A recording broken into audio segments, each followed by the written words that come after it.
ಓಂ ಶಾಂತಿ. ಅವ್ಯಕ್ತ ಬಾಪ್ದಾದ ರಿವೈಸ್ ಮುರಳಿ 22/2/2009. ಇಂದಿನ ದಿನಾಂಕ 15/2/2026. ಇಲ್ಲಿ ಬಾಬಾ ಏನು ಹೇಳ್ತಾ ಇದ್ದಾರೆ? ಮುರಳಿಯ ಸಾರ: ಜನ್ಮದಿನದಂದು ತೀವ್ರವಾಗಿ ಹೋಗಿ ಮೊದಲನೇ ಅಂದರೆ ಫಸ್ಟ್ ಡಿವಿಷನ್ನಲ್ಲಿ ಬರುವಂತಹ ಉಡುಗೊರೆ ತೆಗೆದುಕೊಳ್ಳಲು ಪ್ರತಿ ಶ್ವಾಸ ಸಂಕಲ್ಪ ಸಮರ್ಥವಾಗಿರಲಿ, ಹೃದಯ ವಿಶಾಲ ಮತ್ತು ಸತ್ಯವಾಗಿರಲಿ, ಆಗ ಪ್ರತಿಯೊಂದು ಅವಶ್ಯಕತೆಗಳು ಪೂರ್ಣ ಆಗುತ್ತದೆ. ಇಲ್ಲಿ ಬಾಬಾ ಏನು ಹೇಳಿದರು? ಫಸ್ಟ್ ಡಿವಿಷನ್ ಅಂದ್ರೇನು? ಸತ್ಯಯುಗದಲ್ಲಿ ಮತ್ತು ನಂಬರ್ 1 ಅಂದರೆ ನಂಬರ್ 1 ಈಗ ಬ್ರಹ್ಮ ತಂದೆ ಮಮ್ಮ ತಗೊಂಬಿಟ್ಟಾರ ಅಂದ್ರೆ ಅವ್ರಕ್ಕಿಂತ ಮುಂದಂತೂ ಹೋಗೋಕ್ಕಾಗಲ್ಲ. ಬಟ್ ನಂಬರ್ 1 ಅಂತ ಬಾಬಾ ಯಾಕೆ ಹೇಳ್ತಾರೆ? ರಾಜ ಪರಿವಾರದಲ್ಲಿ ಬಂದರೂ ಕೂಡ ಅಂದರೆ ಲಕ್ಷ್ಮೀನಾರಾಯಣರ ಅವರ ಸಂಪರ್ಕದಲ್ಲಿ ರಾಜ ಪರಿವಾರದಲ್ಲಿ ಬಂದರೂ ಕೂಡ ಅದು ನಂಬರ್ 1 ಅಂತಲೇ ಹೇಳ್ತಾರೆ ಬಾಬಾ. ಯಾಕೆಂದರೆ ಮಹಾರಾಣಿಗೆ ಎಷ್ಟು ಅಧಿಕಾರ ಇರ್ತತ್ತೋ ರಾಜ ಪರಿವಾರದವ್ರಿಗೂ ಅಷ್ಟೇ ಅಧಿಕಾರ ಇರ್ತತೆ, ಅಷ್ಟೇ ಸುಖ ಇರ್ತತೆ. ಅದಕ್ಕೆ ರಾಜ ಪರಿವಾರದಲ್ಲಿ ಬರೋದು ಕೂಡ ನಂಬರ್ 1 ಅಂತಾರೆ ಬಾಬಾ. ಈ ಫಸ್ಟ್ ಡಿವಿಷನ್ನಲ್ಲಿ ನಾವು ಬರಬೇಕು ಅಂದರೆ ಏನು ಆಗಬೇಕು ಅಂತ ಹೇಳಿದರು ಬಾಬಾ? ಪ್ರತಿ ಶ್ವಾಸ ಸಂಕಲ್ಪ ಸಮರ್ಥವಾಗಿರಲಿ ಅಂತಂದರು. ಮತ್ತೇನು ಹೇಳಿದರು ಬಾಬಾ? ಹೃದಯ ವಿಶಾಲ ಮತ್ತು ಸತ್ಯವಾಗಿರಲಿ, ಆಗ ಪ್ರತಿಯೊಂದು ಅವಶ್ಯಕತೆಗಳು ಪೂರ್ಣವಾಗುತ್ತವೆ. ವಿಶಾಲ ಅಂದ್ರೇನು? ಸತ್ಯ ಎಲ್ಲರನ್ನೂ ಸ್ವೀಕಾರ ಮಾಡಬೇಕು, ಜಾತಿ ಭೇದ ಮಾಡಬಾರ್ದು. ಬಾಬಾ ಅಜಮೇಳರಂಥ ಪಾಪಿಗಳನ್ನೂ ಕೂಡ ಉದ್ಧಾರ ಮಾಡಕ್ಕೆ ಬಂದಿದ್ದಾರೆ. ಅದಕ್ಕೆ ಜಾತಿ ಭೇದ ಮಾಡಬಾರ್ದು, ಚಿಕ್ಕವರು ದೊಡ್ಡವರು ಅನ್ನಬಾರ್ದು, ಶ್ರೀಮಂತರು ಬಡವರು ಅನ್ನಬಾರ್ದು. ಎಲ್ಲರಿಗೂ ಸಮಾನವಾಗಿ ಸ್ನೇಹ ಪ್ರೀತಿ ಕೊಡ್ತಾ ಏನು ಮಾಡಬೇಕು? ವಿಧ ಸಂಸ್ಕಾರ ಇರ್ತತೆ. ನಾವೇನು ಮಾಡಬೇಕು? ಶಕ್ತಿ ತುಂಬಿ ಶುಭ ಭಾವನೆಯಿಂದ ಪರಿವರ್ತನೆ ಮಾಡಬೇಕು. ಈ ಥರ ವಿಶಾಲ ಹೃದಯದವರಾಗಿ ಎಲ್ಲರಿಗೂ ಸ್ನೇಹ ಪ್ರೀತಿ ಕೊಡಬೇಕು, ಸತ್ಯವಾಗಿ ಇರಬೇಕು. ಆಗ ಏನಾಗ್ತತೆ ಅಂತ ಹೇಳಿದರು ಬಾಬಾ? ಅವಶ್ಯಕತೆಗಳು ಪೂರ್ಣ ಆಗ್ತವೆ ಅಂತ ಹೇಳಿದರು. ಇವಾಗ ನಮಗೇನು ಅವಶ್ಯಕತೆ? ಒಂದು ಸಹಜ ಯೋಗಿ. ಆದರೆ ಸಹಜ ಯೋಗಿ ಆಗೋಕ್ಕೆ ನಮಗೆ ಇದು ದೇಹದ ಕಾಯಿಲೆಗಳ ಬಂಧನ, ಸಂಬಂಧಗಳಲ್ಲಿ ದುಃಖದ ಬಂಧನ, ಇವು ನಮಗೆ ಸಹಜ ಯೋಗಿ ಆಗೋಕ್ಕೆ ಬಿಡಲ್ಲ. ಆದರೆ ನಾವು ಈ ಥರ ಹೆಚ್ಚಿನ ಪುರುಷ ಬಾಬಾ ಹೇಳಿದ್ರಲ್ಲ, ವಿಶಾಲ ಹೃದಯ ಬಾಬಾನಲ್ಲಿ ಸತ್ಯವಾಗಿದ್ದರೆ ಆ ಎಲ್ಲ ಬಂಧನಗಳಿಂದ ಮುಕ್ತವಾಗಿ ಸಹಜ ಯೋಗಿ ಆಗುವಂಥ ಅವಶ್ಯಕತೆಗಳು ನಮಗೆ ಆ ಅವಶ್ಯಕತೆ ಪೂರ್ಣ ಆಗ್ತದೆ. ಆಮೇಲೆ ನಮಗೆ ಇನ್ನೇನು ಸೇವೆಯಲ್ಲಿ ಕೆಲವರಿಗೆ ಅಡಚಣೆಗಳಿರ್ತವೆ. ಸೇವೆಯಲ್ಲಿ ಚೆನ್ನಾಗಿ ಮುಂದುವರಿಬೇಕು ಅಂದರೆ ಎಲ್ಲ ಬಂಧನಗಳಿಂದ ಮುಕ್ತ ಆಗಬೇಕು. ಒಂದು ಪಾಯಿಂಟು, ನಮಗೆ ಸೇವೆ ಸಿಗ್ತಾ ಇಲ್ಲ ಅಂದರೆ ನಮಗೆ ನಮ್ಮನ್ನು ನಡೆಸೋದು ಯಾರು? ನಿರಾಕಾರ ಸರ್ವಶಕ್ತಿವಂತ. ನಮ್ಮಲ್ಲಿ ಆ ಒಂದು ಸೇವೆ ಮಾಡೋಷ್ಟು ಯೋಗ್ಯತೆ ಅಷ್ಟು ಇತ್ತು ಅಂದರೆ ಬಾಬಾ ಹೆಂಗಿದ್ರು ಒಂದು ಹೆಜ್ಜೆ ಸಾಹಸಕ್ಕೆ 1000 ಹೆಜ್ಜೆ ಶಕ್ತಿ ಕೊಟ್ಟು ಮೇಲೆ ಎಳ್ಕಂತಾರೆ. ನಮಗೆ ವಿಘ್ನ ಹಾಕೋರು ಒಂದು ಹೆಜ್ಜೆ ವಿಘ್ನ ಹಾಕಿದರೆ ಬಾಬಾ 10 ಹೆಜ್ಜೆಯಷ್ಟು ಮುಂದಕ್ಕೆ ತರುವಷ್ಟು ಶಕ್ತಿ ಕೊಡ್ತಾರೆ. ಅದು ಯಾರಿಂದ ನಮ್ಮನ್ನು ನಿಂದಿರ್ಸೋಕ್ಕಾಗಲ್ಲ. ನಮ್ಮಲ್ಲಿ ಇದು ಇದ್ದರೆ, ಜ್ಞಾನ ಶಕ್ತಿ ಯೋಗ್ಯತೆ ಇತ್ತು ಅಂದರೆ ಯಾರು ನಮಗೆ ವಿಘ್ನ ಹಾಕೋಕ್ಕಾಗಲ್ಲ. ಬಟ್ ನಾವು ಅಲ್ಲಿ ಅದು ಅಷ್ಟು ತುಂಬಿಕೊಂಡಿವಿಲ್ಲ. ಅದು ಒಂದು ವಿಚಾರ ಇರಬೇಕು. ಕೆಲವರು ಸರಿಗೆ ಅಮೃತ ವೇಳೆ ಯೋಗ ಮಾಡಲ್ಲ, ಸರಿಗೆ ಜ್ಞಾನದಂತೆ ನಡೆಯಲ್ಲ, ಶ್ರೀಮತದಂತೆ ನಡೆಯಲ್ಲ, ಬಟ್ ಸೇವೆ ಮಾಡೋಕ್ಕೆ ಒಳ್ಳೆ ಉರುಪು ಇರ್ತಾರೆ. ಅಂದರೆ ಆ ಥರ ಇದ್ದವರಿಗೆ ಸೇವೆ ಅವಕಾಶ ಸಿಗೋದಿಲ್ಲ. ಅದಕ್ಕೆ ಏನು ನಮ್ಮಲ್ಲಿ ಕ್ವಾಲಿಟಿ ಇರಬೇಕು, ಅವೆಲ್ಲ ಕ್ವಾಲಿಟಿ ತುಂಬ್ಕೊಂಡಾಗ ನಮ್ಮನ್ನು ನಡೆಸೋರು ಯಾರು? ನಿರಾಕಾರ. ಯಾರು ನಮ್ಮನ್ನೇನು ಮಾಡೋಕ್ಕಾಗಲ್ಲ. ನಾವು ಈ ಥರ ಯೋಗ ಶಕ್ತಿಯಿಂದ ಜ್ಞಾನದಿಂದ ಏನು ಮಾಡಬೇಕು? ನಮ್ಮೆಲ್ಲ ಅವಶ್ಯಕತೆಗಳನ್ನ ಆ ಸತ್ಯ ತಂದೆನೇ ಹಿಡ್ಕೊಂಡ್ರೆ ನಮ್ಮೆಲ್ಲ ಅವಶ್ಯಕತೆಗಳು ಪೂರ್ಣ ಆಗ್ತವೆ. ಇದು ಎಂದು ನುಡಿಸಿದ ಮುರಳಿ. ಇದು ಶಿವರಾತ್ರಿ ದಿನ. ಅದಕ್ಕೆ ಜನ್ಮದಿನದಂದು ತೀವ್ರವಾಗಿ ಹೋಗುವಂಥ ಪುರುಷಾರ್ಥ ಮಾಡ್ರಿ ಅಂತ ಇದ್ದಾರೆ ಬಾಬಾ. ಈ ದಿನ ಜೀರೋ ತಂದೆ ತನ್ನ ಹೀರೋ ಮಕ್ಕಳ ಜೊತೆ ಮಿಲನ ಮಾಡಲು ಬಂದಿದ್ದಾರೆ.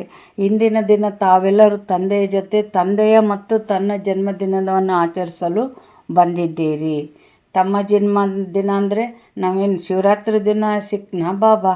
ಯಾಕೆ ಮಕ್ಕಳ ಜನ್ಮದಿನ ಅಂತಾರೆ ಬಾಬಾ ಅಂದರೆ, ಯಾವಾಗ ಬಾಬಾ ಶಿವರಾತ್ರಿ ದಿನ ಇಳಿತಾನೋ, ಪರಂಧಾಮ ಬಿಟ್ಟು ಭೂಮಿಗೆ ಇಳಿತಾನೋ ಅವತ್ತು ಏನು ತನ್ನ ಎಲ್ಲ ಮಕ್ಕಳನ್ನ ಇಮರ್ಜ್ ಮಾಡ್ಕೊಂಡು ಅವತ್ತೇ ಸಂಕಲ್ಪದಿಂದ ಜನ್ಮ ಕೊಟ್ಟರು. ಆದರೆ ನಮ್ಮ ಪಾತ್ರ ಯಾವಾಗೈತೆ ನಾವು ಆವಾಗ ಮಡ್ಲಿಗೆ ಹೋಗ್ತೀವಿ. ಬಾಬಾ ಏನು ಹೇಳ್ತಾ ಇದ್ದಾರೆ, ಬಾಪ್ತಾದ ಸರ್ವ ಮಕ್ಕಳಿಗೆ ಬಲೆ ಸಮ್ಮುಖದಲ್ಲಿ ಕುಳಿತಿರಬಹುದು ಅಥವಾ ದೂರದಲ್ಲಿ ಕುಳಿತು ಹೃದಯಕ್ಕೆ ಸಮೀಪ ಕುಳಿತಿದ್ದಾರೆ. ಅಂದರೆ ನಾವು ಸೇವಾ ಕೇಂದ್ರದಲ್ಲಿ ಇರ್ತೀವಿ, ಮಧುಬನದಲ್ಲೇನಿರಲ್ಲ. ಆದರೂ ಕೂಡ ಬಹಳ ಏಕರಸದಿಂದ ಬಾಬನ ಮಿಲ್ಲ ಮಾಡ್ತಾ ಇದ್ದೀವಿ ಅಂದರೆ ನನ್ನ ಹತ್ರನೇ ಇರ್ತೀರಿ ಅಂತ ಹೇಳ್ತಾರೆ ಬಾಬಾ. 4 ಕಡೆ ಇರುವಂಥ ಮಕ್ಕಳಿಗೆ ಸರ್ವ ಸಂಬಂಧದ ಶುಭಾಶಯಗಳನ್ನು ಕೊಡುತ್ತಿದ್ದಾರೆ. ಅದರಲ್ಲಿಯೂ ವಿಶೇಷ 3 ಶುಭಾಶಯಗಳು. ತಂದೆ, ಶಿಕ್ಷಕ ಮತ್ತು ಸದ್ಗುರುವಿನ ರೂಪದ 3 ಅಭಿನಂದನೆಗಳು. ಪಾಲನೆ, ಶಿಕ್ಷಣ ಮತ್ತು ವರದಾನಗಳನ್ನು 4 ಕಡೆ ಇರುವಂಥ ಮಕ್ಕಳಿಗೆ ವಿಶೇಷವಾಗಿ ನೀಡುತ್ತಿದ್ದಾರೆ. ಸರ್ವ ಮಕ್ಕಳಿಗೆ ಶುಭಾಶಯಗಳು, ಶುಭಾಶಯಗಳು, ಶುಭಾಶಯಗಳು.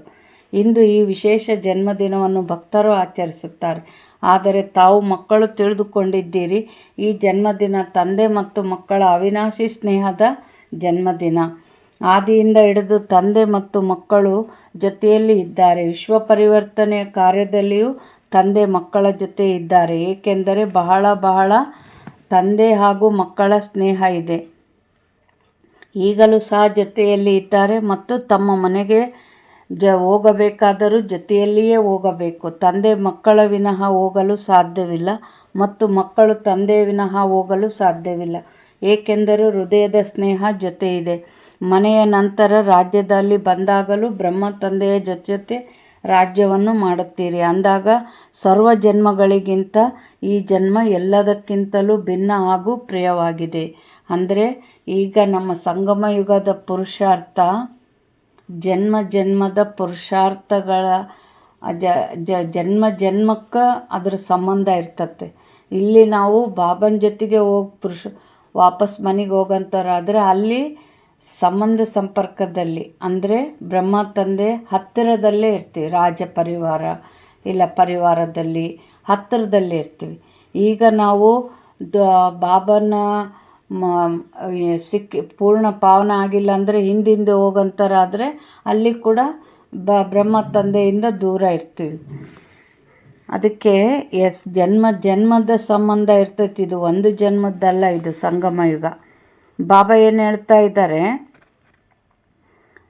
ಈಗ ಎಲ್ಲ ಕಡೆಯ ಭಕ್ತರು ಶಿವ ಜಯಂತಿ ಅಥವಾ ಶಿವರಾತ್ರಿ ಎಂದು ಹೇಳಿ ಆಚರಿಸುತ್ತಾರೆ. ಈ ಜನ್ಮಕ್ಕೆ ಯಾವ ಬೆಲೆ ಇದೆ ಅದು ಇಡೀ ಕಲ್ಪದಲ್ಲಿ 84 ಜನ್ಮದಲ್ಲಿ ಇರುವುದಿಲ್ಲ. ಇಂತಹ ಸ್ನೇಹಿ ಮತ್ತು ಜೊತೆಗಾರ ವಿಶೇಷ. ಇದು ವಜ್ರ ಸಮಾನ ಜನ್ಮ ಆಗಿದೆ. ತಾವೆಲ್ಲರೂ ತಮ್ಮ ಜನ್ಮದಿನವನ್ನು ಆಚರಿಸಲು ಬಂದಿದ್ದೀರೋ ಅಥವಾ ತಂದೆಯ ಜನ್ಮದಿನವನ್ನು ಆಚರಿಸಲು ಬಂದಿದ್ದೀರೋ?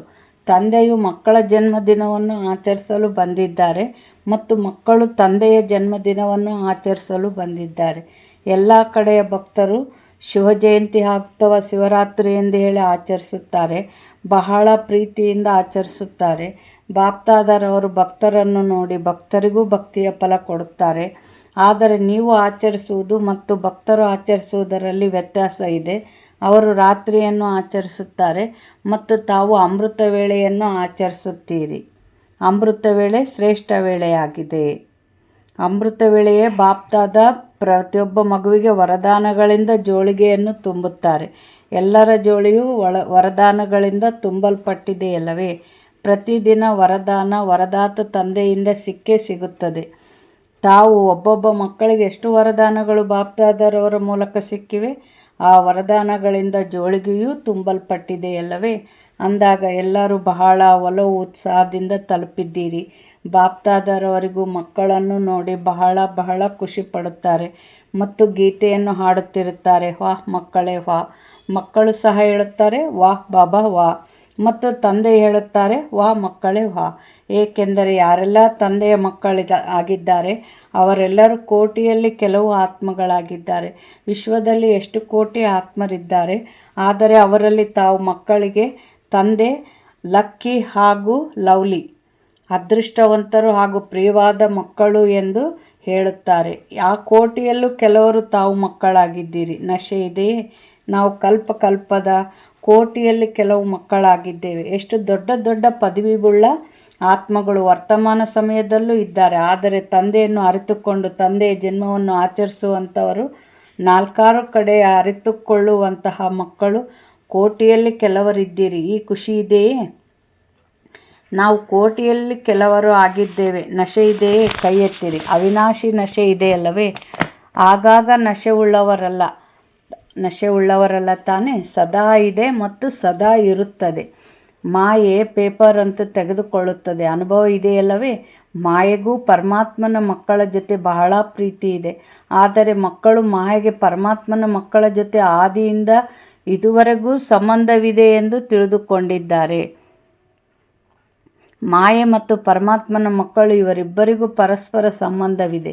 ಮಾಯೆಯ ಕೆಲಸವಾಗಿದೆ ಬರುವುದು, ಮತ್ತು ತಾವು ಮಕ್ಕಳ ಕೆಲಸ ಏನಾಗಿದೆ? ಮಾಯೆಯನ್ನು ದೂರದಿಂದಲೇ ಓಡಿಸುವುದು. ಬರಲು ಬಿಡಬೇಡಿ. ಅಥವಾ ಬರಲು ಬಿಡುತ್ತೀರಾ? ಇಲ್ಲವೇ? ದೂರದಿಂದಲೇ ಓಡಿಸಿರಿ. ಬರಲು ಬಿಡುತ್ತೀರಿ, ಅದಕ್ಕೂ ಬರುವಂತಹ ಅಭ್ಯಾಸ ಆಗಿಬಿಡುತ್ತದೆ. ಅದು ತಿಳಿದುಕೊಳ್ಳುತ್ತದೆ ಬರಲು ಬಿಡುತ್ತಾರೆ, ಹೋಗೋಣ ಎಂದು. ಆದರೆ ತಂದೆಯು ನೋಡುತ್ತಾರೆ, ಕೆಲವು ಮಕ್ಕಳು ಮಾಯೆಗೆ ಬರಲು ಬಿಡುತ್ತಾರೆ ಹಾಗೂ ಸತ್ಕಾರವನ್ನು ಮಾಡುತ್ತಾರೆ, ಟೀ ನೀರನ್ನು ಕುಡಿಸುತ್ತಾರೆ. ಇದು ಗೊತ್ತಿದೆಯೇ? ಯಾವ ಸತ್ಕಾರ ಮಾಡುತ್ತೀರೆಂದು? ಮಾಯೆಯ ಪ್ರಭಾವದಲ್ಲಿ ಬಂದು ಈಗಂತೂ ಟೂ ಲೇಟ್ ಬೋರ್ಡ್ ಹಾಕಿಲ್ಲ, ಈಗಂತೂ ಬಹಳ ಸಮಯವಿದೆ, ಪುರುಷಾರ್ಥ ಮಾಡುತ್ತಿದ್ದೇವೆ,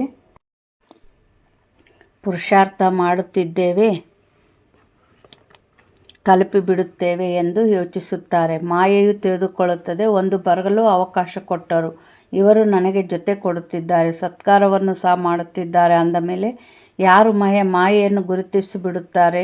ಮತ್ತೆ ಕೆಲವು ಮಕ್ಕಳು ಗುರುತಿಸುವುದರಲ್ಲಿ ತಪ್ಪು ಮಾಡುತ್ತಾರೆ. ನೋಡ್ರಿ, ಅಂದರೆ ಈಗ ಸಾಹಸದಿಂದ ಹೆಜ್ಜೆ ಇಡ್ತಾ ಹೋಗ್ಬೇಕು. ಮಾಡನೋಳು ಅನ್ನಬಾರ್ದು ಅಂತ ಆ ಮಾಡನೋಳು ಮುಂದೆ ಮಾಡಿದ್ರಾಯ್ತೋಳು ಅನ್ನೋದು ಸಂಕಲ್ಪ ಬೇಡ ಅಂತ ಹೇಳ್ತಾರೆ ಬಾಬಾ. ಮಾಡಿಬಿಡಬೇಕು. ಬಾಬಾ ಏನು ಟಚ್ ಕೊಟ್ರಂದ್ರೆ ಅದನ್ನು ಧಾರಣೆ ಮಾಡಿಬಿಡಬೇಕು ಅಂತ ಹೇಳ್ತಾರೆ. ಮುಂದೆ ಮಾಡನೋಳು ಅನ್ನೋದು ಅದು ಮಾಯೆಗೆ ಅವಕಾಶ ಕೊಟ್ಟಂಗೆ ಅಂತ ಬಾಬಾ ಹೇಳ್ತಾ ಇದ್ದಾರೆ. ಮತ್ತೇನು ಹೇಳಿದರು ಬಾಬಾ? ಮಾಯೆಯನ್ನು ಗುರುತಿಸುವುದರಲ್ಲಿ ತಪ್ಪು ಮಾಡುತ್ತಾರೆ. ಮಾಯೆಯ ಮತವಾಗಿದೆಯೋ ಅಥವಾ ತಂದೆಯ ಮತವೋ ಎಂದು ಗುರುತಿಸದೇ ಇರುವ ಕಾರಣ ಮಾಯೆಯ ಪ್ರಭಾವದಲ್ಲಿ ಬಂದು ಬಿಡುತ್ತಾರೆ. ಆದರೆ ಬಾಪ್ದಾದ ತನ್ನ ಅದೃಷ್ಟ ಮಹಾವೀರ ವಿಜಯ ಮಕ್ಕಳಿಗೆ ಮಾಯೆಯನ್ನು ಬರಲು ಬಿಡಬೇಡಿ ಎಂದು ಹೇಳುತ್ತಾರೆ. ಈಗ ಬರುವುದು ಮತ್ತು ಪುನಃ ಓಡಿಸುತ್ತೀರಿ, ಇದರಲ್ಲಿ ಸಮಯವನ್ನು ತೊಡಗಿಸಬೇಡಿ. ಅಂದರೆ ನಮ್ದು ಎಷ್ಟು ಯೋಗಶಕ್ತಿ ಇರಬೇಕು. ನಮ್ಮ ಕರ್ಮಗಳು ಸುಟ್ಟವಂದರೆ ಅದು ನಮ್ಮನ್ನು ಟಚ್ ಕೂಡ ಮಾಡಲ್ಲ. ಕರ್ಮ ಮಾಯೆ ಆ ಕರ್ಮ ಭಸ್ಮ ಆಗಿಲ್ಲ ಅಂದರೆ ಅವು ಬರಬೇಕು, ಅದ್ರ ಜೊತೆ ಯುದ್ಧ ಮಾಡಿ ಓಡಿಸ್ಬೇಕು, ಅಲ್ಲೇ ಸಮಯ ವ್ಯರ್ಥ ಆಗಿಬಿಡ್ತೈತಲ್ಲ. ಅದಕ್ಕೆ ಯುದ್ಧ ಮಾಡೋಂಥ ಪುರುಷಾರ್ಥ ಬೇಡ, ಅದು ದೂರದಲ್ಲೇ ಓಡಿ ಹೋಗಬೇಕು ಅಂಥ ಪುರುಷಾರ್ಥ ಮಾಡಿರಿ ಮಕ್ಕಳೇ ಅಂತ ಬಾಬಾ ಹೇಳ್ತಾ ಇದ್ದಾರೆ. ಏಕೆಂದರೆ ಸಮಯ ಕಡಿಮೆ ಇದೆ ಮತ್ತು ತಮ್ಮ ವಾಯ್ದೆ ಆಗಿದೆ. ವಿಶ್ವ ಪರಿವರ್ತಕರಾಗಿ, ವಿಶ್ವ ಸೇವಕರಾಗಿ ವಿಶ್ವದ ಆತ್ಮರಿಗೆ ತಂದೆಯ ಪರಿಚಯ ಕೊಟ್ಟು ಮುಕ್ತಿಯ ಆಸ್ತಿಯನ್ನು ಕೊಡಿಸುತ್ತೇವೆ. ಅಂದರೆ ಇನ್ನು ಬರೀ ನಮ್ಮ ಕೊರತೆಗಳು, ನಮ್ಮದು ಪಾಪಗಳನ್ನು ತೊಳ್ಕೊಂಬೋದು ಇದರಲ್ಲೇ ಪುರುಷಾರ್ಥ ಆಯಿತು ಅಂದರೆ ಇನ್ನು ಅನ್ಯರನ್ನ ಕಲ್ಯಾಣ ಮಾಡೋಕ್ಕೆ ಸಮಯ ಶಕ್ತಿ ಬೇಕಲ್ಲ. ಅದು ಯಾವಾಗ ಪಡೆಯೋಕ್ಕಾಗ್ತೈತೆ? ಈ ಮಾಯೆ ಜೊತೆ ಯುದ್ಧ ಮಾಡೋದ್ರಾಗೆ ನಮ್ಮ ಸಮಯ ಹೋದರೆ ಮತ್ತು ಅನ್ಯರ ಕಲ್ಯಾಣ ಮಾಡೋಕ್ಕೆ ಸಮಯ ಎಲ್ಲಿ ಸಿಗ್ತತೆ? ವಾಯ್ದೆ ಮಾಡಿರಲ್ಲ ಅಂತಾರೆ ಬಾಬಾ ನಿನ್ನ ಜೊತೆ ನಾವು ವಿಶ್ವ ಪರಿವರ್ತನೆ ಸೇವೆ ಮಾಡ್ತೀವಿ ಅಂತ ವಾಯ್ದೆ ಮಾಡಿರಿ, ಮತ್ತು ಸಮಯ ಬರೀ ನಿಮ್ಮ ಮಾಯೆ ಓಡಿಸೋದ್ರಾಗೆ ಸಮಯನ ಇಟ್ಟರೆ ಯಾವಾಗ ನೀವು ಪರಿವರ್ತನೆ ಮಾಡ್ತೀರಿ ಅಂತ ಕೇಳ್ತಾರೆ ಬಾಬಾ. ಈಗ ಯಾವಾಗ ಆ ವಾಯ್ದೆಯನ್ನು ಪೂರ್ಣ ಮಾಡುತ್ತೀರಿ? ತಂದೆಯ ಜೊತೆಗಾರರಾಗಿದ್ದೀರಲ್ಲವೇ? ಜನ್ಮತಃ ವಾಯ್ದೆಯನ್ನು ಮಾಡಿದ್ದೀರಿ. ಜೊತೆಯಲ್ಲೇ ಇರುತ್ತೇವೆ, ಈಗಲೂ ಜೊತೆಯಲ್ಲೇ ಇರುತ್ತೇವೆ, ಜೊತೆಯಲ್ಲೇ ಹೋಗುತ್ತೇವೆ. ಆದ್ದರಿಂದ ಈಗ ತಂದೆಯಿಂದ ಯಾವ ಶಕ್ತಿಗಳು ಸಿಕ್ಕಿವೆ ಆ ಶಕ್ತಿಗಳ ಆಧಾರದಿಂದ ಮಾಯೆಯನ್ನು ದೂರದಲ್ಲೇ ಓಡಿಸಿ. ಇದರಲ್ಲಿ ಸಮಯವನ್ನು ಕೊಡಬೇಡಿ. ನೋಡಿ, 70 ವರ್ಷ ಪುರುಷಾರ್ಥ ಮಾಡುತ್ತಿದ್ದೀರಿ. ಅಂದರೆ ಬಾಬಾ ಇದನ್ನು ನುಡಿಸಿದಾಗ 70 ವರ್ಷ ಆಗಿತ್ತು. ಮಾಯೆ ಬರುವುದು ಮತ್ತು ಓಡಿಸುವುದು ಈಗ ಈ ಸಮಯ ಅಲ್ಲ. ಏಕೆಂದರೆ ನಿಮಗೆ ಗೊತ್ತಿದೆ, ಜ್ಞಾನಪೂರ್ಣರಂತೂ ಆಗಿದ್ದೀರಲ್ಲವೇ? ಇಡೀ ಡ್ರಾಮಾದ ಜ್ಞಾನವಿದೆ. ಆದ್ದರಿಂದ ಜ್ಞಾನಪೂರ್ಣ ಮಕ್ಕಳು ಈ ಸಮಯವನ್ನು ಯಾವುದರಲ್ಲಿ ತೊಡಗಿಸಬೇಕು? 2 ಖಜಾನೆಗಳನ್ನು ಬಹಳ ಜಮಾ ಮಾಡಿಕೊಳ್ಳಬೇಕು. ಆ 2 ಖಜಾನೆಗಳು ಯಾವುದು? ಒಂದು ಸಂಕಲ್ಪ, ಇನ್ನೊಂದು ಸಮಯ. 2 ಖಜಾನೆ ಮಹಾನ್ ಆಗಿದೆ. ತಾವೆಲ್ಲರೂ ತಿಳಿದಿದ್ದೀರಿ, ಏಕೆಂದರೆ ಜ್ಞಾನಪೂರ್ಣ ತಂದೆಯ ಜ್ಞಾನಪೂರ್ಣ ಮಕ್ಕಳಾಗಿದ್ದೀರಿ. ಮಾಸ್ಟರ್ ಜ್ಞಾನಪೂರ್ಣರು ಆಗಿದ್ದೀರಲ್ಲವೇ? ಕೇವಲ ಕೇಳುವುದಲ್ಲ. ಕೆಲವರು ಕೇವಲ ಕೇಳುತ್ತಾರೆ, ಜ್ಞಾನಪೂರ್ಣರಲ್ಲ.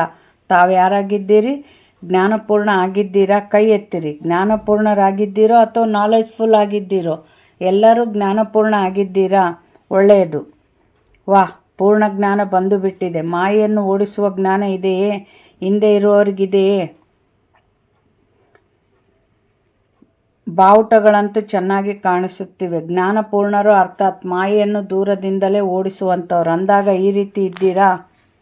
ಏಕೆಂದರೆ ಬಾಪ್ದಾದರವರು ಮೊದಲೇ ತಿಳಿಸಿದ್ದಾರೆ, ಖಜಾನೆಗಳನ್ನು ಜಮಾ ಮಾಡಿಕೊಳ್ಳುವ ಬ್ಯಾಂಕ್ ಕೇವಲ ಈ ಸಮಯದ ಸಂಗಮಯುಗವಾಗಿದೆ. ನಂತರ ಇಡೀ ಕಲ್ಪ ಜಮಾ ಮಾಡಿಕೊಳ್ಳುವ ಬ್ಯಾಂಕ್ ಸಿಗುವುದಿಲ್ಲ.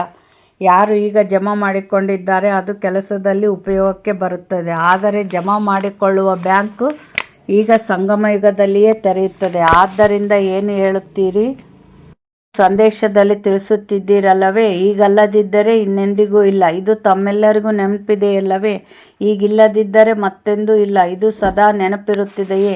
ಏಕೆಂದರೆ ಸಂಗಮಯುಗದ ಜನ್ಮ ಎಲ್ಲದಕ್ಕಿಂತಲೂ ಚಿಕ್ಕದು ಹಾಗೂ ಅಮೂಲ್ಯ ಜನ್ಮ. ಈ ಜನ್ಮದ ಮೌಲ್ಯ ಇಡೀ ಕಲ್ಪ ನಡೆಯುತ್ತದೆ. ಚೆಕ್ ಮಾಡಿಕೊಳ್ಳುತ್ತೀರಾ? ತಮ್ಮ ಜಮಾದ ಖಾತೆ ಎಷ್ಟಿದೆ? ಎಷ್ಟು ಬಯಸುತ್ತೀರೋ ಅಷ್ಟು ಜಮಾ ಇದೆಯೇ? ಏಕೆಂದರೆ ಬಾಪ್ದಾದರವರು ಮೊದಲೇ ತಿಳಿಸಿದ್ದಾರೆ, ಈಗ ನಡೆಯುವಂಥ ಸಮಯ ಸಮಾಪ್ತಿ ಆಗಿದೆ, ಹಾರುವ ಸಮಯವಾಗಿದೆ, ಪುರುಷಾರ್ಥದ ಸಮಯ ಪೂರ್ತಿ ಆಗಿದೆ. ಬಾಬಾ ಏನು ಹೇಳ್ತಾ ಇದ್ದಾರೆ ಅಂದರೆ, ಈಗ ನೋಡ್ರಿ, ನವಂಬರ್ ಡಿಸೆಂಬರ್ನಾಗಂದ್ರೆ ಮಕ್ಕಳು ಸ್ವಲ್ಪ ಆಲಸ್ಯ ಸ್ವಲ್ಪ ತಾತ್ಸಾರ ಮಾಡಿದ್ರೂ ನಡೀತತೆ. ಬಟ್ ಮಾರ್ಚ್ 15ಕ್ಕೆ ಎಕ್ಸಾಮ್ ಐತೆ, SLC ಎಕ್ಸಾಮು. ಅಂದರೆ ಮಾರ್ಚ್ 10 ಅಂದಾಗ ಯಾವ ರೀತಿ ಇರಬೇಕು ಮಕ್ಕಳು? ಎಷ್ಟು ಅಲರ್ಟ್ ಆಗಿರಬೇಕು, ಹೌದಾ? ಈಗ ನಮಗೂ ಅದೇ ರೀತಿ ಇದೆ. ಸಮಯ ಬಹಳ ಕಡಿಮೆ ಐತೆ. ಈಗ ನಡೆಯೋದಲ್ಲ, ಓಡೋದಲ್ಲ, ಹಾರ್ತಿರ್ಬೇಕು, ಜಂಪ್ ಮಾಡಬೇಕು. ಅಂದರೆ ಸದಾ ಪರಂಧಾಮಕ್ಕೆ ಹಾರ್ತಾ ಇದ್ದರೆ ನಾವು ಸಂಪೂರ್ಣ ಆಸ್ತಿನ ಪಡೆಯೋಕ್ಕಾಗ್ತತೆ ಅಂತ ಬಾಬಾ ಹೇಳ್ತಾ ಇದ್ದಾರೆ. ಆದ್ದರಿಂದ ಡಬಲ್ ವಿದೇಶಿಗಳಿಗೆ ಟೈಟಲ್ ಕೊಟ್ಟಿದ್ದಾರೆ, ಡಬಲ್ ತೀರೋ ಪುರುಷಾರ್ಥಿ. ಹೇಳಿರಿ, ಡಬಲ್ ತೀರೋ ಪುರುಷಾರ್ಥಿ ಆಗಿದ್ದೀರಲ್ಲವೇ? ಅದಕ್ಕಾಗಿ ತಂದೆ ಅಭಿನಂದನೆಗಳನ್ನು ನೀಡುತ್ತಿದ್ದಾರೆ. ಬಾಪ್ದಾದರವರು ನೋಡಿದ್ದಾರೆ. ಬಾಪ್ದಾದ ಯಾವ ಹೋಮ್ವರ್ಕ್ ಕೊಟ್ಟಿದ್ದರು? ಓಕೆ, ಅದರ ಬಗ್ಗೆ ಕೆಲವು ಮಕ್ಕಳು ಅಟೆನ್ಷನ್ ಕೊಟ್ಟಿದ್ದಾರೆ. ಆದರೆ 100 ಅಂಕಗಳು ಬಹಳ ಕೆಲವರಿಗೆ ಮಾತ್ರ. 50%ನವರು ಹೆಚ್ಚು ಇದ್ದಾರೆ. ಆದರೆ ಬಾಪ್ದಾದರವರು ಇದನ್ನೇ ಇಷ್ಟಪಡುತ್ತಾರೆ. ಏನು ಇಷ್ಟಪಡುತ್ತಾರೆ ಎಂದು ತಿಳಿಸಲಿ? ಬಾಪ್ದಾದರವರಿಗೆ ಪ್ರತಿಯೊಂದು ಆಶಾದೀಪಗಳು ಆಶೆಗಳನ್ನು ಸಂಪನ್ನ ಮಾಡುವ ಮಹಾವೀರ ಮಕ್ಕಳ ಪ್ರತಿ ತಂದೆಯ ಆಸೆ ಆಗಿದೆ. ಸಮಯದನುಸಾರ ಈಗಿನಿಂದ ಬಹಳ ಕಾಲದ ಚಾರ್ಟ್ ತೀವ್ರ ಪುರುಷಾರ್ಥದ ಜಮಾ ಮಾಡಿಕೊಂಡಿಲ್ಲವೆಂದರೆ 3 ಶಬ್ದಗಳನ್ನು ಸಮಯ ಪ್ರತಿ ಸಮಯ ನೆನಪು ತರಿಸುತ್ತಾರೆ. 1 ಅಚಾನಕ್, 2ನೇದು ಎವರೆಡಿ, 3ನೇದು ಬಹಳ ಕಾಲದ ಜಮಾದ ಖಾತೆ. ಬಾಬಾ ಏನು ಹೇಳ್ತಾ ಇದ್ದಾರೆ? ಸಮಯದ ಅನುಸಾರ 3 ನೆನಪಿರಬೇಕು ಅಂತಾರೆ. ಏನು? ಅಚಾನಕ್ಕು. ಈಗ ಇನ್ನು ಇವಾಗ 90 ವರ್ಷ ಆಗುತ್ತೆ ಬಾಬಾ ಹೇಳಿದ್ದು. ಇನ್ನು 10 ವರ್ಷ ಐತೆ ಅಂತನೂ ಅನ್ಬೇಡ್ರಿ. ಅದು ಯಾವಾಗಾದರೂ ವಿನಾಶ ಆಗಲಿ, ನನ್ನ ವಿನಾಶ ಈ ಕ್ಷಣದಲ್ಲೇ ಇರ್ಬೋದು. ಈಗ ಮೃತ್ಯು ಲೋಕ ಆಗಿಬಿಟ್ಟತ್ತೆ. ಅದಕ್ಕೆ ಅಚಾನಕ್ ಅಂತ ಹೇಳ್ತಾರೆ ಬಾಬಾ. ಅಚಾನಕ್ ನಡೀತತೆ, ಎವರೆಡಿ ಆಗಿರಬೇಕು ಅಂತಾರೆ. ಎವರೆಡಿ ಅನ್ನತ್ಲೆ ಎಲ್ಲರೂ ನಾನು ಎವರೆಡಿ ಅಂತಾರೆ. ಸಂಪೂರ್ಣ ಆಸ್ತಿನ ತುಂಬ್ಕೊಂಬಂಗೆ ಎವರೆಡಿ ಅಂದರೆ ಬುದ್ಧಿವಂತರು ಅಂತಾರೇನು? ಎವರೆಡಿ ಅಂದರೆ ನಾನು ಸಂಪೂರ್ಣ ಖಜಾನೆ ಬಾಬಾನಿಂದ ಎಲ್ಲ ತುಂಬ್ಕೊಂಡು ರೆಡಿ ಇರೋದಕ್ಕೆ ಎವರೆಡಿ ಅಂತಾರೆ. ಆ ಥರ ಜಲ್ದಿ ಏನು ಮಾಡಬೇಕು? ಸಂಪೂರ್ಣರಾಗಿ ರೆಡಿಯಾಗಿರಬೇಕು. ಮತ್ತು ಮೂರನೇದು ಏನು ಹೇಳಿದ್ರು, ಬಹಳ ಕಾಲದ ಜಮಾದ ಖಾತೆ. ಈಗ ನೋಡ್ರಿ, ಈಗ ಬಾಬಾ ನೆನಪನೇ ಶರೀರ ಬಿಡಬೇಕು. ಈಗ ನಾವು ಸೆಕೆಂಡಿಗೂ ಆತ್ಮಿಕ ಸ್ಥಿತಿಯಲ್ಲಿದ್ದು ಬುದ್ಧಿಯಿಂದ ಈ ದೇಹದ ಜಗತ್ತಿನಿಂದ ನಾವು ಭಿನ್ನ ಆಗ್ತಾ ಇದ್ದರೆ, ಬುದ್ಧಿಯಿಂದ ನಾವು ಆತ್ಮಿಕ ಸ್ಥಿತಿಯಲ್ಲಿದ್ದಾಗ ಅಂತಿಮ ಸಮಯದಲ್ಲೂ ಅದು ಬರುತ್ತೆ ಶರೀರ ಬಿಡುವಾಗ. ಹಾಗೆ ಮಾಡ್ತೀವಿ ಅಂತಂದರೆ ಬರಲ್ಲ, ಬಹಳ ಸಮಯದ ಅಭ್ಯಾಸ ಬೇಕು ಅಂತ ಹೇಳ್ಯಾರ ಬಾಬಾ. ಏಕೆಂದರೆ ತಮ್ಮ ರಾಜ್ಯದಲ್ಲಿ ಖುಷಿ ಇದೆಯಲ್ಲವೇ, ನಮ್ಮ ರಾಜ್ಯ ಬಂತು ಎಂದರೆ ಬಂದು ಬಿಟ್ಟಿತು. ಇದನ್ನು ಬಾಪ್ದಾದರವರು ಬಯಸುತ್ತಾರೆ. ಈ ಸಂದೇಶವನ್ನು ಎಲ್ಲರಿಗೂ ಕೊಡುತ್ತೀರಿ. ಅಂದರೆ ರಾತ್ರಿ ಮುಗಿದ ಮೇಲೆ ಬೆಳಕು ಹರಿತತ್ತಲ್ಲ, ಅಂದರೆ ಕಲಿಯುಗ ರಾತ್ರಿ, ಅಂದರೆ ಈ ಅಧರ್ಮ ತುಂಬಿದ ಜಗತ್ತು ಮತ್ತೆ ಏನಾಗ್ತತೆ, ಪರಿವರ್ತನೆಯಾಗಿ ಧರ್ಮ ತುಂಬಿದ ಜಗತ್ತು, ಅಂದರೆ ಸತ್ಯುಗದ ಸ್ಥಾಪನೆ ಆಗ್ತತೆ. ನಮ್ಮ ಭಾರತ ದೇವತೆಗಳು ವಾಸ ಮಾಡಿದಂಥ ನಡೆದಾಡಿದಂಥ ದೇಶ, ಮತ್ತೆ ಅಂಥ ಜಗತ್ತು ಬರ್ತತೆ. ಬಾಬಾ ಏನು ಹೇಳ್ತಾ ಇದ್ದಾರೆ, ಈಗ ಈ ಲೆಕ್ಕಾಚಾರ ಬಹಳ ಸಮಯದಿಂದ ಸ್ಮೃತಿಯಲ್ಲಿ ಇಟ್ಟುಕೊಳ್ಳಿ. ತಮ್ಮ ಬಹಳ ಕಾಲದ ತೀವ್ರ ಪುರುಷಾರ್ಥ ಮಾಡಿಕೊಳ್ಳುವಂಥವರು ತಮ್ಮ ರಾಜ್ಯದಲ್ಲಿ ಅಂತ್ಯದವರೆಗೂ ಮೊದಲನೇ ಜನ್ಮದಿಂದ 21 ಜನ್ಮಗಳು ಪೂರ್ಣ ರಾಜ್ಯಕ್ಕೆ ಅಧಿಕಾರಿ ಆಗುತ್ತಾರೆ. ಈ ಲೆಕ್ಕಾಚಾರ ಬಹಳ ಸಮಯದಿಂದ ಸ್ಮೃತಿಯಲ್ಲಿ ಇಟ್ಟುಕೊಳ್ಳಿ. ಅಂದರೆ ಬಾಬಾ ಏನಂತಾರೆ, ನೀವು ಅಂತಿಮ ಸಮಯಕ್ಕೆ ರೆಡಿ ಆದ್ರಿ ಅಂದರೆ ಲಾಸ್ಟ್ ಒಂದು ಜನ್ಮದಾಗ ರಾಜರಾಗ್ತೀರಿ. ಅಂಥದ್ದು ಬೇಡ, ಅಖಂಡ ರಾಜರಾಗ್ರಿ ಅಂತ ಬಾಬಾ ಹೇಳ್ತಾರೆ. ಏಕೆಂದರೆ ಹೊಸ ಮನೆಯಲ್ಲಿ ಮಜಾ ಇರುತ್ತದೆ. ಒಂದು ವೇಳೆ 2-3 ಜನ್ಮದ ನಂತರ ಬಂದರೆ, ಮನೆ 2-3 ತಿಂಗಳು ಆಗಿಬಿಟ್ಟರೆ ಏನು ಹೇಳುವಿರಿ? ಹೊಸದೆಂದು ಹೇಳುತ್ತೀರೋ ಅಥವಾ 3 ತಿಂಗಳು ಆಗಿಬಿಟ್ಟಿದೆ ಎಂದು ಹೇಳುತ್ತೀರೋ? ಬಾಪ್ತಾದವರವರ ಒಬ್ಬೊಬ್ಬ ಮುದ್ದು ಮಕ್ಕಳು ಮಕ್ಕಳೇ ತಂದೆಯ ಹೃದಯ ಸಿಂಹಾಸನಾಧಿಕಾರಿ ಮಗು.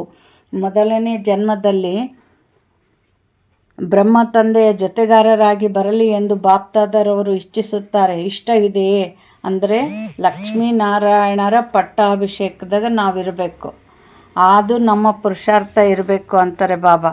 ಅಂದರೆ ತಿರುಪತಿಗೆ ಹೋಗ್ತೀವಲ್ಲ, 1 ಸೆಕೆಂಡ್ ದರ್ಶನದಿಂದ ಎಷ್ಟು ಶಾಂತಿ ಅನುಭವ ಮಾಡ್ತೀವಲ್ಲ, ಒಂದು ವಿಗ್ರಹದಿಂದ ಇಷ್ಟು ಅನುಭವ ಮಾಡ್ತೀವಂದರೆ ಇನ್ನು ಚೈತನ್ಯ ನಾರಾಯಣನ ಜೊತೆಯಲ್ಲಿ ಜೀವನ ಮಾಡಕ್ಕೆ ಹೋದರೆ ಅದೆಂಥ ಜೀವನ ಇರ್ಬೋದು, ಅದೆಂಥ ಸುಖನ ಕೊಡಕ್ಕೆ ಭಗವಂತ ಬಂದಿರ್ಬೋದು. ಇವೆಲ್ಲ ವಿಚಾರಗಳು ನಮ್ಮ ತಲೆಯಲ್ಲಿ ನಡಿಬೇಕು. ಬಾಬಾ ಏನು ಹೇಳ್ತಾ ಇದ್ದಾರೆ, ಈಗ ತಂದೆಗೂ ಇಷ್ಟ ಇದೆ. ಈಗ ಏನು ಮಾಡಬೇಕಾಗಿದೆ, ಮಾಡುತ್ತಲೂ ಇರಬೇಕಾಗಿದೆಯಲ್ಲವೇ? ಈಗಿನಿಂದ ಕಳೆದಿದ್ದು ಕಳೆದು ಹೋಯಿತು. ಬಾಪ್ತಾದವರು ಕಳೆದು ಹೋಗಿದ್ದನ್ನು ಕ್ಷಮಿಸಿ ಬಿಡುತ್ತಾರೆ. ಈಗಂತೂ ತಂದೆಗೆ ಜನ್ಮದಿನದ ಯಾವ ಉಡುಗೊರೆಯನ್ನು ಕೊಡುತ್ತೀರಿ? ತಂದೆಗೆ ಯಾವುದಾದರೂ ಉಡುಗೊರೆಯನ್ನು ಕೊಡುತ್ತೀರಲ್ಲವೇ? ತಂದೆಯ ಜನ್ಮದಿನವನ್ನು ಆಚರಿಸಲು ಬಂದಿದ್ದೀರಿ ಅಂದ ಮೇಲೆ ತಂದೆಗೆ ಯಾವ ಉಡುಗೊರೆಯನ್ನು ಕೊಡುತ್ತೀರಿ? ತಂದೆಗೆ ಮಕ್ಕಳ ಮೇಲೆ ಕೊನೆಗೆ ಬಂದರೂ ತೀವ್ರವಾಗಿ ಮುಂದೆ ಹೋಗಬಹುದು ಎನ್ನುವ ಇಚ್ಛೆ ಇದೆ. ಒಳ್ಳೆಯದು. ಬಾಪ್ತಾದರವರು ಕೊನೆಯಲ್ಲಿ ಬರುವಂಥ ಎಲ್ಲ ಮಕ್ಕಳಿಗೆ ಮೊದಲನೇ ಬಾರಿ ಬಂದಿರುವುದಕ್ಕೆ ಶುಭಾಶಯಗಳನ್ನು ತಿಳಿಸುತ್ತಿದ್ದಾರೆ. ಒಂದು ಭಾಗ್ಯವನ್ನು ತಿಳಿಸುತ್ತಿದ್ದಾರೆ. ಭಾಗ್ಯವನ್ನು ರೂಪಿಸಿಕೊಳ್ಳಲು ಅವಕಾಶವಿದೆ, ಏಕೆಂದರೆ ಟೂ ಲೇಟ್ ಬೋರ್ಡ್ ಇನ್ನೂ ಹಾಕಲಿಲ್ಲ. ಒಂದು ವೇಳೆ ಯಾರಾದರೂ ಕೊನೆಯಲ್ಲಿಯೂ ತೀವ್ರ ಪುರುಷಾರ್ಥ ಮಾಡಿದರೆ ಲಾಸ್ಟ್ ಸೋ ಫಸ್ಟ್ ಡಿವಿಷನ್ನಲ್ಲಿ ಬರಬಹುದು. ಮೊದಲನೇ ನಂಬರ್ ಅಲ್ಲ, ಅವರಂತೂ ಪ್ರಸಿದ್ಧ ಆಗಿದ್ದಾರೆ, ಆದರೆ ಫಸ್ಟ್ ಡಿವಿಷನ್ನಲ್ಲಿ ಬರಬಹುದು. ಒಪ್ಪಿಗೆ ಇದೆಯೇ?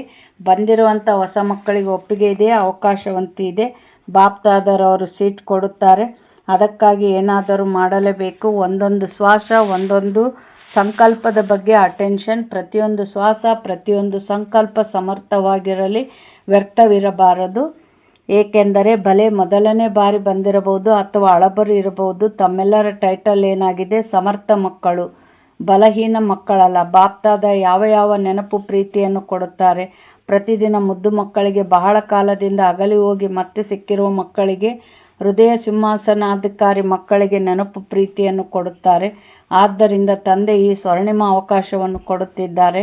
ತಂದೆ ಅವಕಾಶವನ್ನು ಕೊಡುತ್ತಾರೆ ಏಕೆಂದರೆ ಬಂಧಿಸಲ್ಪಟ್ಟಿದ್ದಾರೆ. ಅಂದರೆ ಬಾಬಾಗೂ ಲೆಕ್ಕಾಚಾರ ಐತೆ. ನಮ್ದೆಲ್ಲ ಭಕ್ತಿ ಮಾಡಿದ್ದೀವಲ್ಲ, ನಮ್ಮ ಪಾಪನೆಲ್ಲ ತೊಳಿಬೇಕು, ನಮಗೆ ಭಕ್ತಿಯ ಫಲ ಕೊಡಬೇಕು. ಅವರು ಕೂಡ ಬಂಧಿತ ಆಗಿದ್ದಾರೆ. ಇಂಥ ತೀವ್ರ ಪುರುಷಾರ್ಥಿಗಳು ಯಾರಾದರೂ ಇದ್ದೀರಾ? ಅವಕಾಶವಂತೂ ಇದೆ. ಟೂಲೆಟ್ನ ಬೋರ್ಡ್ ಬಂದು ಬಿಟ್ಟರೆ ನಂತರ ಎಲ್ಲವೂ ಸಮಾಪ್ತಿಯಾಗಿ ಬಿಡುತ್ತದೆ. ಆದರೆ ಬಾಪ್ದಾದರವರಿಗೆ ಜನ್ಮದಿನದ ಯಾವ ಉಡುಗೊರೆಯನ್ನು ಕೊಡುತ್ತೀರಿ?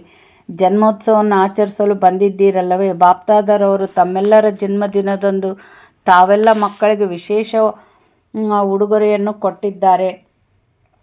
ಏನೆಂದರೆ 90% ತಮ್ಮ ತೀವ್ರ ಪುರುಷಾರ್ಥ ಇಂದಿನಿಂದ ಅಂತ್ಯದವರೆಗೂ ಒಂದು ವೇಳೆ ಇದ್ದಲ್ಲಿ 10% ಬಾಪ್ದಾದರವರು ಹೆಚ್ಚಿಸಿ ಬಿಡುತ್ತಾರೆ. ಒಪ್ಪಿಗೆ ಇದೆಯೇ?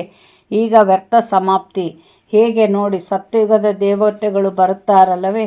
ಅವರಿಗೆ ಇಲ್ಲಿಯ ಭಾಷೆ ಏನು ಮಾತನಾಡುತ್ತಾರೆ ಎಂಬುದು ಗೊತ್ತಿಲ್ಲ. ಅವರಿಗೆ ನೀವು ಪುರುಷಾರ್ಥ ಎಂಬ ಶಬ್ದವನ್ನು ಹೇಳಿದರೆ ಅವರು ಪುರುಷಾರ್ಥ ಎಂದರೆ ಏನು ಎಂದು ಕೇಳುತ್ತಾರೆ. ಏಕೆಂದರೆ ದೇವತೆಗಳು ಪ್ರಾರಬ್ಧ ಸ್ವರೂಪರಾಗಿದ್ದಾರೆ. ಹೀಗೆ ತಾವು ತೀವ್ರ ಪುರುಷಾರ್ಥಿಗಳಿಗೆ ಸ್ವಪ್ನದಲ್ಲಿ ಹಾಗೂ ಸಂಕಲ್ಪದಲ್ಲಿ ಪ್ರಾಕ್ಟಿಕಲ್ ಕರ್ಮದಲ್ಲಿ ವ್ಯರ್ಥ ಎಂದರೆ ಹೇಗಿರುತ್ತದೆ ಅದು ಸಮಾಪ್ತಿ ಆಗಬೇಕು. ಧೈರ್ಯ ಇದೆಯೇ? 10% ಹೆಚ್ಚಿನ ಅಂಕಗಳನ್ನು ಕೊಡುತ್ತಾರೆ. ಒಪ್ಪಿಗೆ ಇದೆಯೇ? ಕೈ ಎತ್ತಿರಿ. ಸಮಾಪ್ತಿ ಆಗಬೇಕು. ಎಷ್ಟು % ಇದೆ? 100% ಇದೆಯೇ? ಈಗ ಬಾಪ್ದಾದರವರಿಗೆ ಮಕ್ಕಳ ಜೊತೆ ವಿನಃ ವಾಪಸ್ ಹೋಗಲು ಇಷ್ಟ ಆಗುವುದಿಲ್ಲ. ತಂದೆ ತಿಳಿದುಕೊಳ್ಳುತ್ತಾರೆ. ಯಾವಾಗ ನನ್ನ ಬಾಬಾ ಎಂದು ಹೇಳಿದ್ದೀರಿ ಆಗ ಬಾಬಾರವರು ಸಹ ನನ್ನ ಮಕ್ಕಳು ಎಂದು ಹೇಳಿದರು. ಅಂದ ಮೇಲೆ ತಂದೆಯ ಸಮಾನರಂತೂ ಆಗಲೇಬೇಕಲ್ಲವೇ? ಈ ದೃಢ ಸಂಕಲ್ಪದ ಅವಶ್ಯಕತೆ ಇದೇ ತಾವು ದೃಢತೆಯ ಸಫಲತೆಯ ಬೀಗಿದ ಕೈ ಆಗಿದೆ ಎನ್ನುವ ಪುಸ್ತಕವನ್ನು ಮುದ್ರಿಸಿರಬೇಕಲ್ಲವೇ? ಸಾಧಾರಣ ಸಂಕಲ್ಪ ಇರಬಾರದು. ತಾವು ಯಾರು ಆಗಿದ್ದೀರಿ? ಒಂದು ವೇಳೆ ಇಲ್ಲಿಯ ಪ್ರೆಸಿಡೆಂಟ್ ಸಾಧಾರಣ ಚಲನೆಯಿಂದ ನಡೆದರೆ ಚೆನ್ನಾಗಿರುತ್ತದೆಯೇ? ಮತ್ತು ತಾವು ಯಾರಾಗಿದ್ದೀರಿ? ತಾವಂತೂ 3 ಸಿಂಹಾಸನಕ್ಕೆ ಅಧಿಕಾರಿಯಾಗಿದ್ದೀರಿ. ಎಲ್ಲಕ್ಕಿಂತ ದೊಡ್ಡ ಸಿಂಹಾಸನ ಬಾಪ್ದಾದರವರ ಹೃದಯ ಸಿಂಹಾಸನವಾಗಿದೆ. ಅಂದ ಮೇಲೆ ಹೃದಯ ಸಿಂಹಾಸನ ಉಳ್ಳಂಥವರು ಮೊದಲನೇ ಜನ್ಮದ ಜೊತೆಗಾರರಾಗುತ್ತೀರಲ್ಲವೇ? ಭಲೆ ಸಿಂಹಾಸನದ ಮೇಲೆ ಒಬ್ಬರೇ ಕುಳಿತುಕೊಳ್ಳುತ್ತಾರೆ. ಆದರೆ ರಾಯಲ್ ಪರಿವಾರ ರಾಜ್ಯಾಧಿಕಾರಿಯಂತೂ ಆಗಬಹುದು. ಅಂದಾಗ ಜೊತೆಯನ್ನು ನಿಭಾಯಿಸುವಂಥವರು ಮನೆಯವರೆಗೂ ಜೊತೆಯಲ್ಲಿಯೇ ಹೋಗುತ್ತೀರಿ. ಬಾಪ್ದಾದರವರು ಹೇಗಾದರೂ ಕರೆದುಕೊಂಡು ಹೋಗುತ್ತಾರೆ. ವಯ ಧರ್ಮರಾಜನಪುರಿಯ ಮೂಲಕ ಆದರೂ ಸರಿ ಅಥವಾ ನೇರವಾಗಿ ಆದರೂ ಸರಿ ಮನೆಯವರೆಗೂ ಕರೆದುಕೊಂಡು ಹೋಗುತ್ತಾರೆ. ನಂತರ ಮನೆಯಲ್ಲಿಯೇ ಕುಳಿತು ಬಿಡುತ್ತೀರಾ? ಬ್ರಹ್ಮ ತಂದೆ ಹೊರಟು ಹೋಗುತ್ತಾರೆ ಮತ್ತು ತಾವು ಕುಳಿತು ಬಿಟ್ಟರೆ ಚೆನ್ನಾಗಿರುತ್ತದೆಯೇ? ರಾಜಯೋಗಿ ಆಗಿದ್ದೀರಲ್ಲವೇ? ತಮಗೆ ತಾವು ಯಾವ ಟೈಟಲನ್ನು ಕೊಟ್ಟುಕೊಳ್ಳುವಿರಿ? ಬಾಬಾ ಏನಂತಾರೆ? ಇವಾಗ ವಾಪಸ್ ಕರ್ಕೊಂಡು ಹೋಗ್ತಾರೆ. ನಾವು ಸಂಪೂರ್ಣ ಪಾವನ ಆಗಿದ್ದರೆ ಧರ್ಮರಾಜನ ಎದುರಿಗೆ ಹೋಗಲ್ಲ. ಒಟ್ಟು ಇಲ್ಲ, ಧರ್ಮರಾಜನ ಮುಖಾಂತರ ಇರ್ಬೋದು, ಧರ್ಮರಾಜನಿಂದ ದೂರ ಸರಿಸಿ ಆಗಲಿ ವಾಪಸ್ ನಿಮ್ಮನ್ನು ಕರ್ಕೊಂಡು ಹೋಗ್ತೀನಿ, ಬಿಟ್ಟು ಹೋಗಲ್ಲ. ಆದರೆ ಮತ್ತೆ ಅಲ್ಲಿ ಬ್ರಹ್ಮ ತಂದೆ ಎಷ್ಟು ದಿವಸ ಇರ್ತಾರೆ? ಪರಂಧಾಮದಾಗ 2 ತಿಂಗಳು ಇರ್ತಾರೆ. ಆಮೇಲೆ ಇಳಿದು ಬಿಡ್ತಾರೆ, ಕೃಷ್ಣಾಗಿ ಹುಟ್ಟು ಬಿಡ್ತಾರೆ. ಆಗ ಮತ್ತೆ ನೀವು ಕೃಷ್ಣನ ಜೊತೆಗೆ ಇಳಿತೀರಾ ಏನು ಮತ್ತೆ ಕುತ್ಕೊಂಡ್ಬಿಡ್ತೀರಾ? ಇಳಿಬೇಕಂದ್ರೆ ಏನಿರ್ಬೇಕು? ಇಳಿಯಷ್ಟು ದೈವಶಕ್ತಿ ಇರಬೇಕಲ್ಲ. ಅದು ಅಷ್ಟು ತುಂಬ್ಕೊಂಡಿರಾ ಅಂತ ಬಾಬಾ ಕೇಳ್ತಾರೆ. ರಾಜಯೋಗಿಗಳು ಅಂದರೆ ನೀವು ಹೇಗೆ ಇರಬೇಕು ಅಂತ ಕೇಳ್ತಾ ಇದ್ದಾರೆ. ನೀವು ಪ್ರಜಾಯೋಗಿ ಅಂತೂ ಅಲ್ಲ ತಾನೇ? ಪ್ರಜೆಗಳಲ್ಲಿ ಬರೋರೇನು ನೀವು ಅಂತ ಕೇಳ್ತಾ ಇದ್ದಾರೆ ಬಾಬಾ. ತಂದೆಯು ತಾವೆಲ್ಲ ಮಕ್ಕಳಿಗೆ ಕೊಟ್ಟಿರೋ ಉಡುಗೊರೆ ನೆನಪಿದೆಯೇ? ಎಲ್ಲಿಯ ತನಕ? ಅಂತ್ಯದವರೆಗೆ. ಪುರುಷಾರ್ಥವಂತೂ ಬಹಳ ಮಾಡುತ್ತಿರುವುದು ಬಾಪ್ದಾದರವರು ನೋಡಿದ್ದಾರೆ. ಮಕ್ಕಳು ಪರಿಶ್ರಮ ಪಡುವುದನ್ನು ನೋಡಿ ತಂದೆಗೆ ಇಷ್ಟ ಆಗುವುದಿಲ್ಲ. ಆದ್ದರಿಂದ ತಂದೆಯ ಪ್ರೀತಿಯಲ್ಲಿರಿ, ಆಗ ಪರಿಶ್ರಮ ಸಮಾಪ್ತಿಯಾಗಿ ಬಿಡುತ್ತದೆ. ನನ್ನ ಬಾಬಾ ಎಂದಾಗ ಬೇರೆ ಎಲ್ಲ ನನ್ನದು ಎನ್ನುವುದು ಸಮಾಪ್ತಿ ಆಗುತ್ತದೆ. ನನ್ನ ತಂದೆ ಎಂದು ಹೇಳಿದಾಗ ಅನೇಕ ಪ್ರಕಾರದ ನನ್ನದು ಎಂಬುದು ಸಮಾಪ್ತಿ ಆಯಿತಲ್ಲವೇ? ಒಂದು ಆಟದ ಗೊಂಬೆ ಇರುತ್ತದೆಯಲ್ಲವೇ? ಒಂದರಲ್ಲಿ ಇನ್ನೊಂದರಲ್ಲಿ ಮತ್ತೊಂದು ಗೊಂಬೆ ಇರುತ್ತದೆ. ಒಂದರಲ್ಲಿ 10-12 ಗೊಂಬೆಗಳು ಸಮಾವೇಶವಾಗಿರುತ್ತವೆ. ಆಟದ ಗೊಂಬೆಯನ್ನು ಮಾಡುತ್ತೀರಲ್ಲವೇ? ಒಂದು ನನ್ನ ಬಾಬಾ ಎಂದು ಹೇಳುತ್ತೀರೆಂದರೆ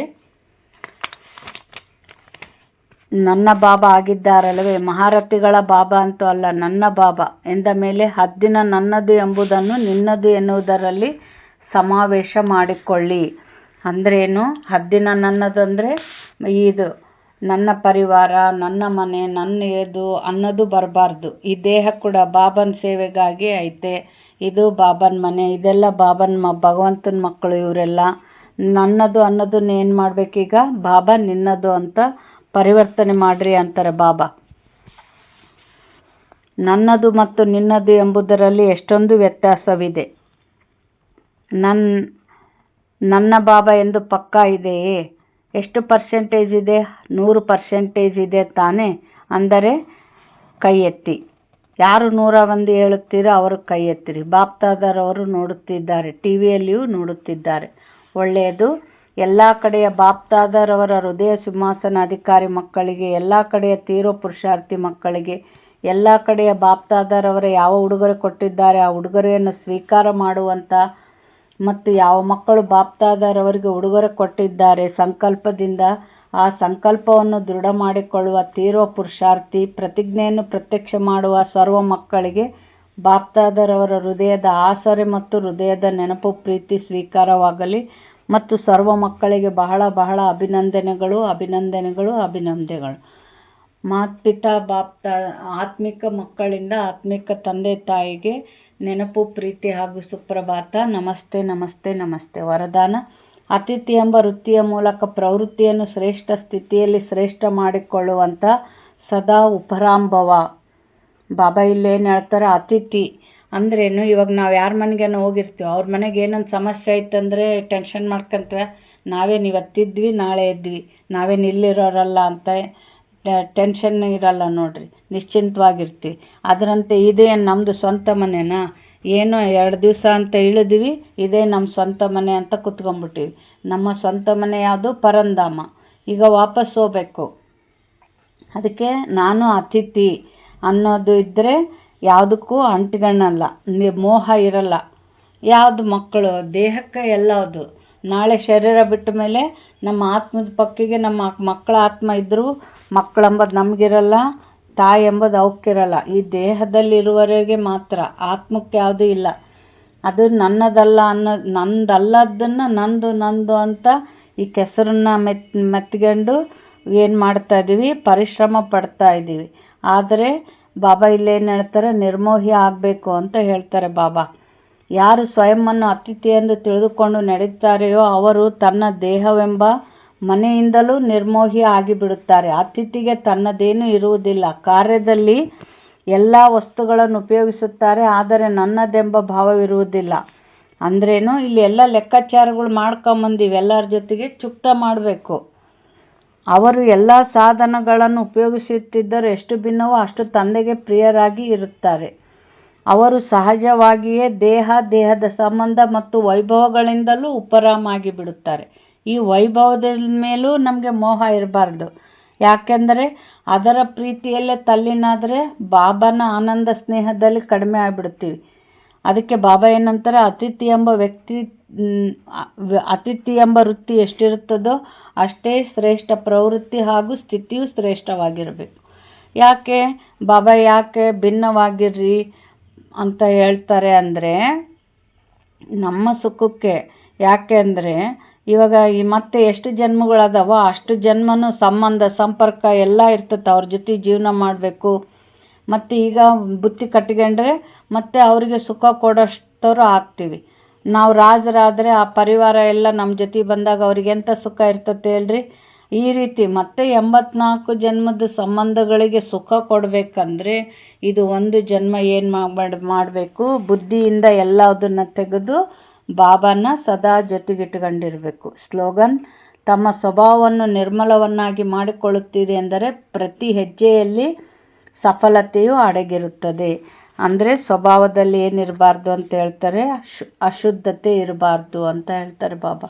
ಅವ್ಯಕ್ತ ಸೂಚನೆ: ಪ್ರಪಂಚದ ಮುಂದೆ ಈಗ ಇದೇ ವಾಸ್ತವಿಕತೆ ಕಾಣಿಸಬೇಕು. ನಾವೆಲ್ಲರೂ ಒಂದಾಗಿದ್ದೇವೆ, ಒಬ್ಬರವರಾಗಿದ್ದೇವೆ, ಏಕರಸ ಸ್ಥಿತಿ ಉಳ್ಳವರಾಗಿದ್ದೇವೆ, ಒಬ್ಬರ ಲಗನ್ನಿನಲ್ಲಿ ಮಗ್ನರಾಗಿ ಒಬ್ಬರ ಹೆಸರು ಪ್ರತ್ಯಕ್ಷ ಮಾಡುವವರಾಗಿದ್ದೇವೆ. ಈಗ ಈ ಭಿನ್ನ ಮತ್ತು ಪ್ರಿಯ ಸ್ವರ್ಣಿಮ ಸ್ಥಿತಿಯ ಬಾವುಟವನ್ನು ಹಾರಿಸಿರಿ. ಚಿಕ್ಕವರಾಗಿರಲಿ ಅಥವಾ ದೊಡ್ಡವರಾಗಿರಲಿ, ಅನಾರೋಗ್ಯವಾಗಿರಲಿ ಅಥವಾ ಆರೋಗ್ಯವಾಗಿರಲಿ, ಮಹಾರಥಿಯಾಗಿರಲಿ ಅಥವಾ ಕುದುರೆ ಸವಾರರಾಗಿರಲಿ, ಎಲ್ಲರೂ ಏಕಮತದವರಾಗಿ ಸಹಯೋಗಿಯಾಗಿರಿ. ಆಗ ಸಹಜ ಸಫಲತಾ ಮೂರ್ತರಾಗಿ ಬಿಡುವಿರಿ.